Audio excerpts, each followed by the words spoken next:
Hello students, welcome to school ji. आज हम पढ़ेंगे हमारा chapter acids, bases and salt का एक important topic which is salts. Lecture 1 में हम एसिड्स के बारे में पढ़ चुके हैं।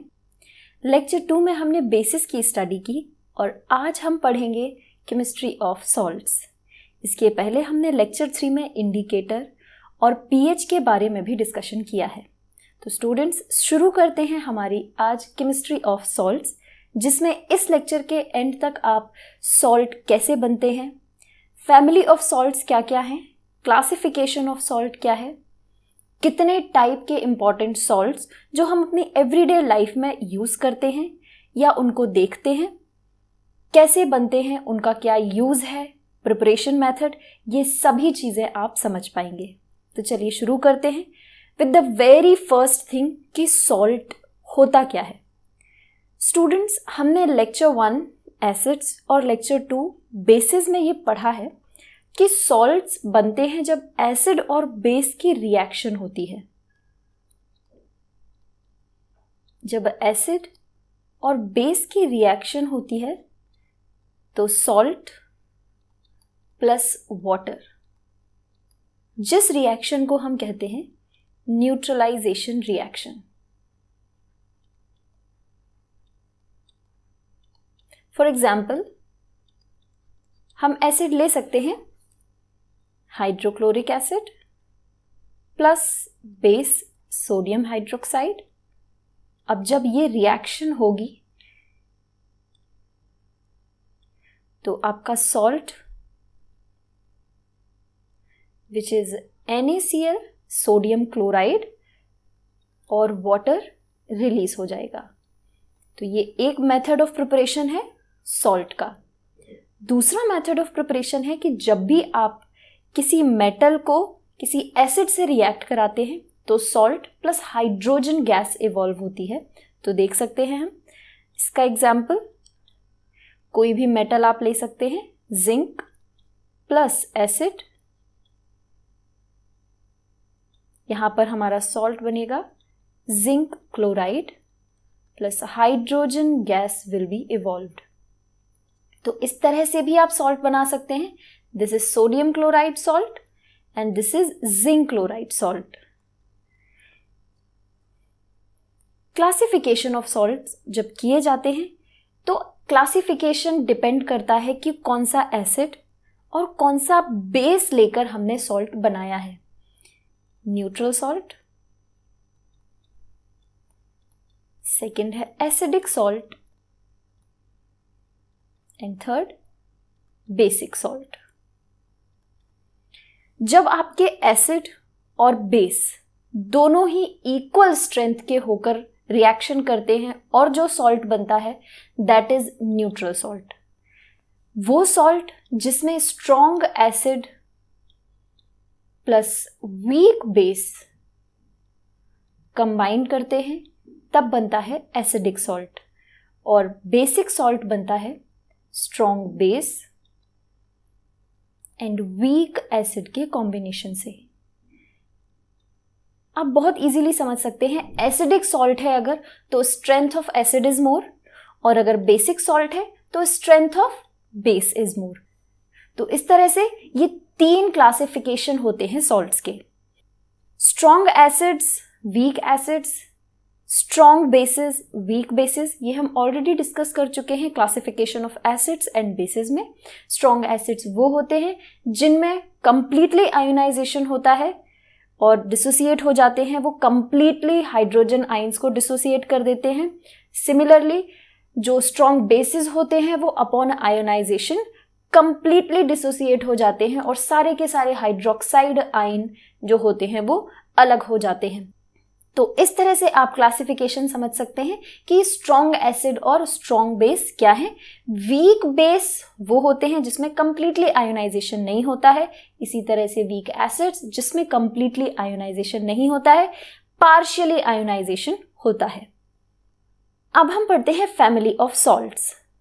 फैमिली ऑफ सॉल्ट डिपेंड करता है कि किस एनाइन या किस कैटाइन का सॉल्ट डिस्कस किया जा रहा है। जैसे कि NaCl CaCl2, ZnCl2, sodium chloride, calcium chloride, zinc chloride, ये सभी आपके क्लोराइड फैमिली या क्लोराइड इज एन एनाइन, तो ये एक क्लोराइड फैमिली के सॉल्ट्स हैं। इसी तरह से NaCl that is sodium chloride, sodium sulphate, sodium nitrate, ये सॉल्ट्स हैं सोडियम फैमिली के। तो फैमिली ऑफ सॉल्ट्स हम कैटाइन या एनाइन के बेसिस पर देखते हैं। क्लोराइड फैमिली मींस ये आपकी salts of same A9 family है, तो मींस उसमें जो एनाइन है या कैटाइन है, जैसे कि यहाँ पर कैटाइन है तो ये सेम है। यहाँ पर आपको हर सॉल्ट में सोडियम आयन यानी सोडियम कैटाइन मिल रहा है और यहाँ पर क्लोराइड आयन है, तो ये आपका क्लोराइड आयन, ये आपका सोडियम आयन फैमिली के सॉल्ट्स हैं। इसी तरह से सल्फेट फैमिली भी होती है, जैसे कि आप यहाँ देख सकते हैं sodium sulphate, zinc sulphate, calcium sulphate, ये सभी आपके सॉल्ट्स हैं सल्फेट फैमिली के। तो इस तरह से हम फैमिली ऑफ सॉल्ट्स भी पहचान सकते हैं। सॉल्ट्स को हमने पढ़ा कि 3 टाइप्स ऑफ सॉल्ट्स होते हैं, न्यूट्रल, एसिडिक और बेसिक सॉल्ट। पीएच डिपेंड करता है कि स्ट्रेंथ ऑफ एसिड या स्ट्रेंथ ऑफ बेस उस सॉल्ट की क्या है। अगर स्ट्रॉन्ग एसिडिक सॉल्ट है तो इसका मतलब है कि उसमें जो स्ट्रेंथ ऑफ एसिड है वो मोर है, ज्यादा है as compare to the strength of base. तो पीएच हम कैसे पता करेंगे? अगर हमारा सॉल्ट न्यूट्रल है, for neutral salt pH will be equal to 7। Exact same है वही जो हमने pH स्केल में पढ़ा है कि किसी भी अगर न्यूट्रल कोई भी सॉल्यूशन होता है तो उसकी pH 7 होती है। एसिडिक सॉल्ट की अगर आप pH देखेंगे तो दैट इज लेसर देन 7 से कम होगी। अगर हम बेसिक सॉल्ट देखेंगे तो बेसिक सॉल्ट की pH 7 से ज्यादा होगी। तो आप न्यूट्रल सॉल्ट, एसिडिक सॉल्ट और बेसिक सॉल्ट सभी की pH आसानी से कैलकुलेट कर सकते हैं। अब देखते हैं कुछ इंपॉर्टेंट सॉल्ट्स जो हम अपनी डेली लाइफ में देखते हैं, जैसे कि कॉमन सॉल्ट, टेबल सॉल्ट या सोडियम क्लोराइड। इसका केमिकल नेम है, फॉर्मूला इज NaCl। सबसे पहले तो इसको हम बनाते कैसे हैं? तो इस कॉमन सॉल्ट का रिचेस्ट सोर्स है सी वाटर। सोडियम क्लोराइड जो कि हमारा कॉमन सॉल्ट है वो इवेपोरेशन ऑफ सी वाटर से ऑब्टेन किया जाता है और इंडिया में ऑलमोस्ट 50 लाख टन का प्रोडक्शन सॉल्ट का सी वाटर से ही किया जाता है। तो आप इसको कैसे बनाते हैं? इसके लिए एक step by step process follow किया जाता है। जो इंडस्ट्रीज हैं उसमें एक स्टेप फॉलो किया जाता है। सबसे पहले सी वाटर जिसको आप इवेपोरेट करते हैं। इवेपोरेट करने पर जो लिक्विड है वो इवेपोरेट हो जाता है और जो सॉलिड है वो बिहाइंड रह जाता है और जो हमें मिलता है that is your crude sodium chloride. Means अभी इसमें काफी कंटामिनेशन है, ये रॉ है, बिल्कुल रॉ सोडियम क्लोराइड हमें मिलता है। उसके बाद इसे वाटर में डिसॉल्व किया जाता है।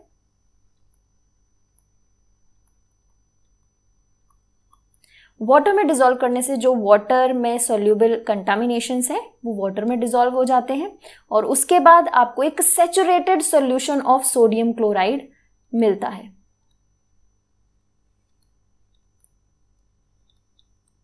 Saturated solution of sodium chloride. आप फिर इसको HCl से ट्रीट करते हैं। उसके बाद आपको सोडियम क्लोराइड के क्रिस्टल्स मिल जाते हैं। तो इस तरह से कॉमन सॉल्ट का प्रोडक्शन किया जाता है जिसको आप यूज करते हैं घर पर खाने में। और भी बहुत सारे इंपॉर्टेंट केमिकल्स के प्रिपरेशन में सोडियम क्लोराइड का यूज किया जाता है, जैसे कि sodium hydroxide, baking soda, washing soda, bleaching powder को बनाने के लिए भी सोडियम क्लोराइड की जरूरत होती है। अब सोडियम हाइड्रोक्साइड ये बनता है एक बहुत ही इंपॉर्टेंट लैबोरेटरी प्रिपरेशन मेथड जिसको कहा जाता है क्लोर एल्कली प्रोसेस, जिसमें आप aqueous solution of sodium chloride, जिसको ब्राइन सोल्यूशन भी कहते हैं, उसका इलेक्ट्रोलिसिस कराते हैं, मींस उसमें इलेक्ट्रिसिटी पास करते हैं, तब आपको मिलता है सोडियम हाइड्रोक्साइड। तो रिएक्शन देखते हैं। सबसे पहले तो ब्राइन सोल्यूशन क्या होता है? Aqueous solution of sodium chloride, NaCl aqueous, ये बहुत पूछा जाता है question. Aqueous solution of NaCl is known as brine solution. अब इसकी रिएक्शंस इन्वॉल्व देख लेते हैं। तो सबसे पहले सोडियम क्लोराइड डिसोसिएट होगा sodium ion plus chloride ion में। अब सिंस आप इसमें इलेक्ट्रिसिटी पास करा रहे हैं, तो दो इलेक्ट्रोड्स की हमें मदद लेनी होगी, एक कैथोड और एनोड। कैथोड पर रिडक्शन ऑफ सोडियम आयन अकर करता है, तो आप इसकी रिएक्शन देखेंगे। सबसे पहले तो वाटर का डिसोसिएशन होगा, हाइड्रोजन प्लस हाइड्रोक्साइड आयन। उसके बाद आप इसको बैलेंस करेंगे तो यहां पर दो electrons, sodium ion plus hydroxide ion, और बनेगा यहां कैथोड पर आपका बनेगा सोडियम हाइड्रोक्साइड का एक्वस सॉल्यूशन। एनोड पर जो रिएक्शन होगी, इस पर रिएक्शन होगी क्लोराइड आयन। जब आप इलेक्ट्रिसिटी पास करेंगे तो ये आपका डिसोसिएट होगा और इलेक्ट्रॉन्स जो हैं वो आपके अलग हो जाएंगे। तो 2 क्लोराइड, क्लोरीन प्लस 2 इलेक्ट्रॉन्स। इन सभी रिएक्शंस को अगर आप ओवरऑल देखेंगे तो NaCl sodium chloride plus water gives out chlorine plus hydrogen plus sodium hydroxide. तो इस तरह से ये पूरी रिएक्शन आपकी सोडियम हाइड्रोक्साइड का प्रिपरेशन मेथड है, जो कि क्लोर एल्कली प्रोसेस है। नेक्स्ट सॉल्ट हम देखते हैं ब्लीचिंग पाउडर। ब्लीचिंग पाउडर को बनाया जाता है जब आप रिएक्शन कराते हैं क्लोरीन की विद ड्राई स्लेक्ड लाइम, जो कि है हमारा कैल्शियम हाइड्रोक्साइड। तो calcium hydroxide which is slaked lime, आप इसकी रिएक्शन कराते हैं क्लोरीन से और बनता है bleaching powder plus water release हो जाता है। ब्लीचिंग पाउडर एक ऐसा सॉल्ट होता है जिसका स्ट्रक्चर इज कॉम्प्लेक्स स्ट्रक्चर। तो ये इसकी जो एक्चुअल कॉम्पोजिशन होती है दैट इज क्वाइट कॉम्प्लेक्स, इसीलिए आप इसको कॉम्प्लेक्स सॉल्ट के अंडर पढ़ते हैं। इसके बहुत सारे यूजेस हैं। सबसे पहले तो ये जर्म्स को, बैक्टीरियाज को किल करने के काम में किया जाता है। स्विमिंग पूल में वाटर ट्रीटमेंट के लिए यूज किया जाता है। टेक्सटाइल इंडस्ट्री में यूज किया जाता है। It is used for bleaching wood pulp and paper industry. इसके बहुत सारे वाइड यूज होते हैं इंडस्ट्रीज में, और डोमेस्टिक लेवल पर भी ब्लीचिंग पाउडर का बहुत यूज किया जाता है। बेकिंग सोडा, बेकिंग सोडा जिसका केमिकल नाम होता है sodium hydrogen carbonate, sodium hydrogen या सोडियम बाइकार्बोनेट। जहां भी हाइड्रोजन लगा होता है वहां आप बाई भी लिख सकते हैं, सोडियम बाइकार्बोनेट। तो बेकिंग सोडा यानी कि सोडियम हाइड्रोजन कार्बोनेट, इसको बनाने के लिए जो केमिकल रिएक्शन इन्वॉल्व है that is sodium chloride plus water plus carbon dioxide plus ammonia gives out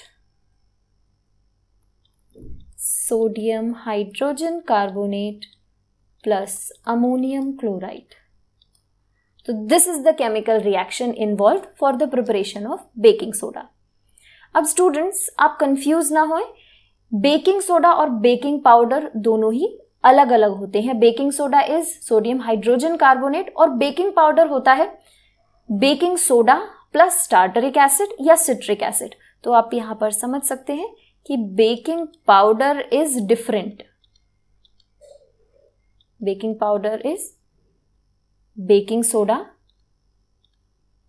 plus acid. कोई भी एसिड आप ले सकते हैं, सिट्रिक एसिड या टार्टरिक एसिड. तो that is the combination is baking powder. Baking soda एक वाइट क्रिस्टलाइन सॉलिड होता है. जब आप इसको हीट करते हैं, जब आप बेकिंग सोडा को हीट करते हैं तो under the influence of heat ये डिकम्पोज हो जाता है sodium carbonate plus water plus carbon dioxide gas release हो जाती है. नेक्स्ट सॉल्ट है वॉशिंग सोडा, जिसका केमिकल नाम है सोडियम कार्बोनेट डेकाहाइड्रेटेड.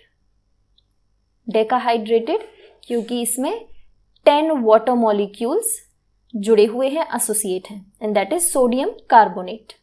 तो इसको बनाया जाता है by the heating of baking soda.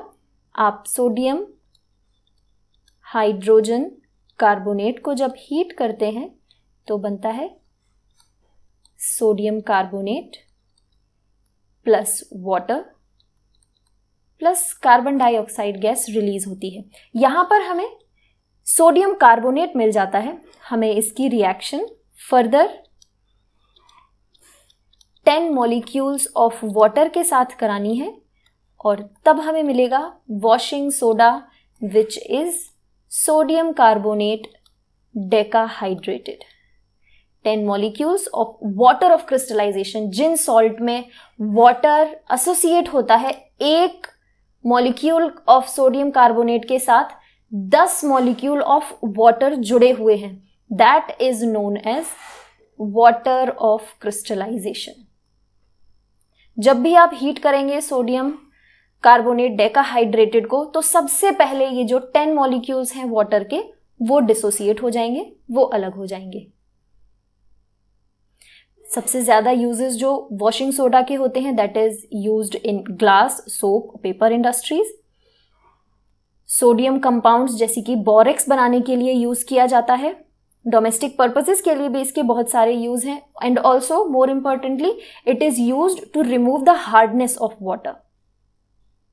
Next salt है प्लास्टर ऑफ पेरिस, जो कि है कैल्शियम सल्फेट हेमीहाइड्रेटेड. क्योंकि यहां पर हाफ मॉलिक्यूल ऑफ वाटर है, जिसका मतलब है कि अगर आपके 2 मॉलिक्यूल्स हैं कैल्शियम सल्फेट के जिनके साथ एक मॉलिक्यूल ऑफ वाटर एसोसिएट है, तो दैट इज कैल्शियम सल्फेट हेमीहाइड्रेटेड, जिसको हम प्लास्टर ऑफ पेरिस बोलते हैं. इसको बनाया जाता है by heating gypsum. Gypsum is calcium sulphate bihydrated, जिसमें 2 मॉलिक्यूल्स ऑफ वाटर एसोसिएट हैं एक मॉलिक्यूल ऑफ कैल्शियम सल्फेट के साथ. इसको आप हीट करते हैं 373 केल्विन पर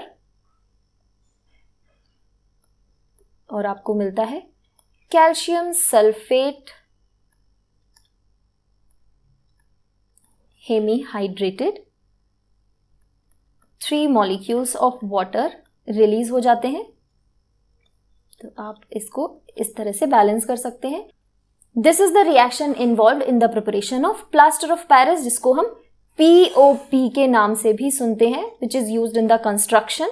हमारे घर पर जब छतें, जो सीलिंग्स बनाई जाती हैं, उनको डिजाइन दिया जाता है, या आपने बहुत सारे स्टैच्यूज देखे होंगे, वो सभी हमारे प्लास्टर ऑफ पेरिस से ही बने होते हैं.